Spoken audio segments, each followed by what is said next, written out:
بسم اللہ الرحمن الرحیم، السلام علیکم ورحمۃ اللہ وبرکاتہ۔ حضرت عائشہ صدیقہ رضی اللہ تعالی عنہ فرماتی ہیں کہ جب حضرت محمد صلی اللہ علیہ وآلہ وسلم کسی تکلیف یا بیماری میں مبتلا ہوتے تو حضرت جبرائیل علیہ السلام ان کلمات کو پڑھ کر دم کرتے تھے: بسم اللہ یبریکا ومن کل داء یشفیکا ومن شر حاسد اذا حسد۔ اللہ کے نام سے میں دم کرتا ہوں، وہ آپ کو تندرست کرے گا اور ہر بیماری سے آپ کو شفا دے گا، اور حسد کرنے والے کے شر سے جب وہ حسد کرے، اور ہر وشر کلی ذی عین، اور ہر بری نظر والے کے شر سے آپ کو پناہ میں رکھے گا۔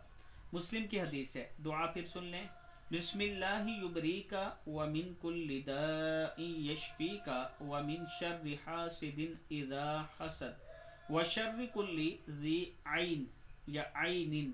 صدق اللہ العظیم۔ اللہ تعالی ہم سب کو اس پر عمل کرنے کی توفیق دے۔ ویڈیو کو آپ دوستوں نے آگے ضرور شیئر کرنا ہے۔ السلام علیکم ورحمۃ اللہ وبرکاتہ۔